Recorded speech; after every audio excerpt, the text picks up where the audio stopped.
Question is, why do we try to fix each other? That concept in itself is very stupid.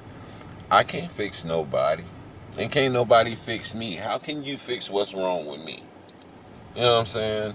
What can you possibly do to fix all of the childhood trauma that I went through and that's still affecting me to this day? How, in the lines of that, with mental instability for people that, whether they had a concussion or just something happened in their childhood or birth that resulted in their brain functioning in a different way that makes them autistic or just anything in regards of that, people are in higher positions trying to help them. But most of the time, we've seen the after effects or we've seen the effects at home. What happens when people take certain medicines and, they're supposed to help, but, you see these people getting worse and worse. Bro, I've tried to help people, and in trying to help those people, I've taken on burdens unnecessarily. And I've taken on people's burdens, and I'm walking around and I'm feeling some type of way while these people are just living their best life because their burden has been lightened. You know what I'm saying? Their load is light because I done took most of it off of them. So in that aspect, we have to be careful about how we try to help people or choose our friends, because those people are the same way. well, even friends, because people are going to, we use each other all the time, man. That's just a reality. We always use each other, whether it's in a malicious way or whether it's in a deceptive way or whether it's in an innocent way. We all use each other, man. At some point, at some point, we all use each other for something. Not symbiotic. I don't remember that kind of relationship, but yeah, there's something to gain from someone. And that's the kind of lifestyle that we lived. If somebody doesn't have anything, we don't usually interact with that person. Yeah. And yeah, that's the pleasure of the eyes. Because it's like, if that person's not appealing in any way, you're not going to bother or allow yourself to interact with somebody that doesn't meet your standards.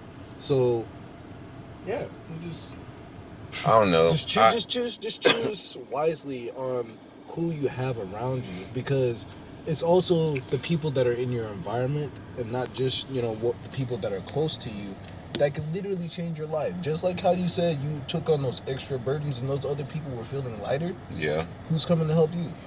Well, I seek help from the Father, man, because I don't put any expectations on people to help me, because that just sets you up for disappointment, in my opinion. I don't mind getting help from people, but I don't look for it. I don't expect it. I don't expect anything from anyone, because if anybody decides to do anything for me, and it's on their heart to do something for me, then it's going to be pure and it's going to be genuine and it's going to be in that moment. You know what I'm saying? But yeah, outside of that, man, I don't know. Thank God that you've been blessed to be able to do what you can do. Because if he made it so, you could be in a position where you may have had somebody to come and help you. Yeah, I've had so much help in my life, and that's why I pay it forward. You know what I'm saying? The same way we sit here and talk and chop it up, some dudes sat there and chopped it up with me. You know what I'm saying? And they schooled me on a lot of things. They put a lot of knowledge in my head so I wouldn't go out there and make a lot of mistakes. Did I do it anyway? Probably. Yeah, most of the time I did. But still, but I had the knowledge, though. I could have applied the knowledge. It was readily handy for me to use. I just chose not to in that moment. And you know what I'm saying? So when people have come through and they've imparted in my life like that, I have to go and do it for somebody else, because if I don't, then I'm gonna be held accountable for hoarding the blessing. You know what I'm saying? A lot of people hoard the blessing. You know what I'm saying? Somebody will come through and they'll bless them with some knowledge or some game that put them on a whole different level. And instead of them taking that knowledge and blessing somebody else with it, they hoard it and keep it to themselves and think that they're gonna get all of the Success. whatever they're trying to get out of it. You know what I'm saying? It's that selfish individual type of mentality, man. And, you know, people get caught up in that. But I'm not going to allow their mentality and their lack of character to dictate my character, because I'm still going to look out for people. I'm still going to speak truth to the and knowledge to people regardless. And this is something that I learned from church leaders right here is it don't matter who I am or what I'm doing in my life. I can always help somebody. I don't have to be at a certain status. I don't have to have a certain label or title to help somebody. I don't have to have a lot of money to help somebody. All I need to help somebody is the willingness to do it. That's all I need. All I need is to be willing. You know what I'm saying? And people, they do things with ulterior motives, and they come like sheep in wolves, or wolf in sheep's clothing. Like a thief in the night. Yeah, because Satan always comes in the form of an angel of light. He ain't gonna come in his true form.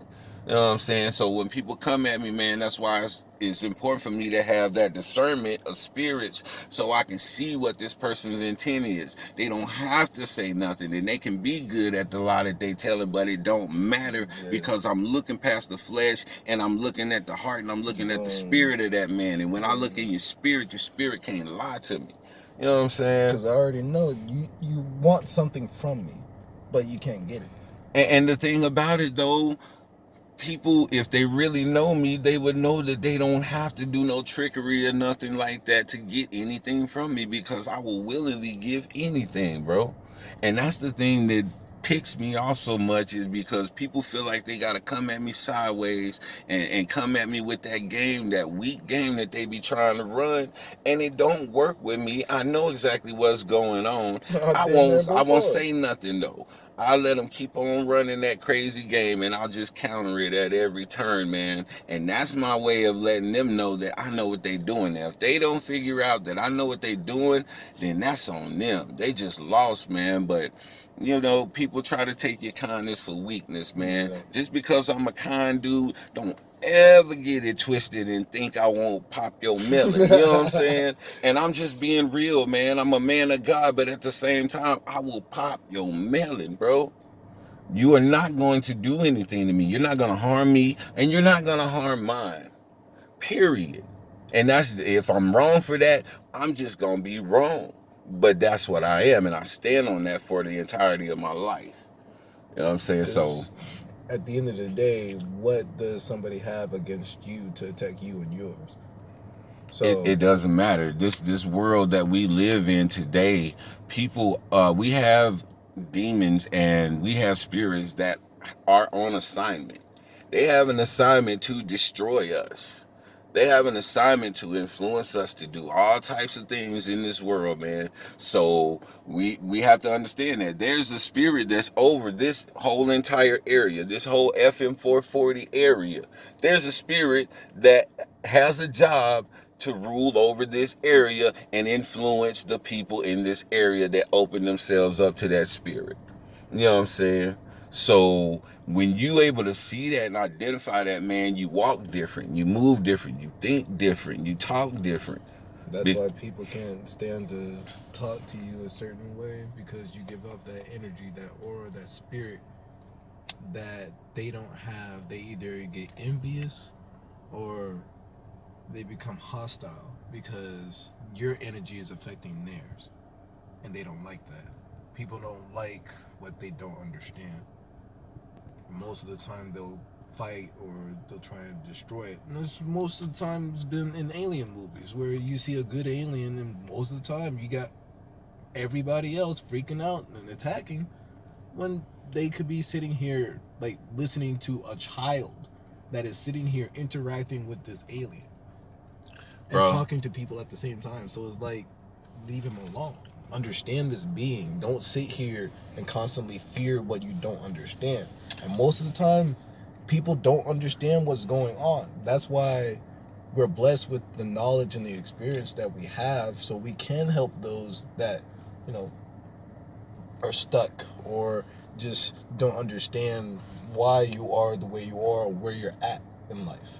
Yeah. Because most of the time people feel like they're wrong. They shouldn't be where they are, no matter how old you are. There's a calling on me to help people. I naturally, it's just in my nature to help. And people are so paranoid in the time that we live in that they feel like there's a motive, and they get paranoid because I'm genuinely helping and I'm not seeking anything in return, bro.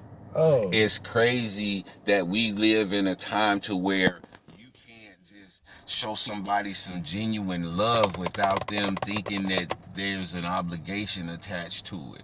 You know what I'm saying? you could barely open a door for a woman without her thinking you're trying to get at her. But you know, that's the environment that we live in now. That's the climate that we have. Well, I ain't gonna say we as in me or you, but a lot of men, the way that they come at women, they've made that condition. You know what I'm saying? They've set that condition. They made this a And standard. so women have to be on the lookout like that. I've heard many stories over the past few months, like the woman in New York who turned the dude down, and the dude beat her down. Him and his friends beat her down when she came outside of the store, simply because he asked to pay for her stuff. She said, "That's okay, I can pay for my own stuff." And when she came out the store, them dudes jumped on her and beat her down. Another woman got shot to death because she rejected a dude. We living in a time to where men can't accept men. They've come to an emotional point to where they can't handle rejection. You know what I'm saying? We as men, we handle rejection. We're confrontational. We deal in conflict. This is a part of us, our nature That's as a our man. standards. Our aggression, our testosterone, all of those things are what makes us men. And so when you get men who are out here acting outside of the nature of a man, Taking then care of a woman and a child, even if they're not yours. It's like back in villages and shit. It's like you would have the men that are out hunting while the women were the gatherers or the caretakers of the children. But when they went to war and shit, the males defended the women and children. Why is it that we live in a world where men can sit here and just shoot children and women, whether it's rejection or whether it's something that, you know, kids always do? Because these men cannot handle pressure. They're not built to handle pressure. When I was coming up, the way my father raised me, he raised me to be able to handle pressure. He applied pressure on me in situations intentionally. And on the outside, people would look at it like it's something cruel, but absolutely it was love, because my father was teaching me to be a strong man. He knew that I was going to have to be a thick-skinned person simply because of the name that they gave me. You know what I'm saying? So he knew that I was going to have to be able to take some stuff. He knew that I was going to have to be a strong person on my inside and not react to everything. And this is what he instilled in me, to be able to deal with ignorant people who make wisecracks about my name. You know what I'm saying? So, yeah, man. And that's still funny to me that people still make fun of other people for their name. Well, it goes back to what we were saying earlier. People fear what they don't understand. And what's one of the things that they do? They try to discredit it. And what's a way you can discredit something? Make jokes about it. Flame people up about it. So that's just a way of discrediting something that you're uncomfortable with because you don't have any understanding of it. And that's another thing that my parents had me to understand at an early age. So when people make the stupid remarks about my name, you know, I laugh with them, but I'm not really laughing with them. I'm laughing at them because they so ignorant. They so You know what I'm stupid. saying? Why y'all That's making fun of my name? that's just really what That's it so is, stupid. man. But in the grand scheme of everything, man, all of these things have combined to make me the man that I am. So I can go out here and help people because I understand when I try to help people, not everybody is going to want it. And some people is going to come at me crazy.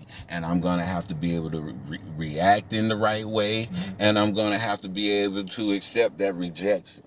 You know what I'm saying? And these are the things that prepare you for life as a man. Yeah. And I appreciate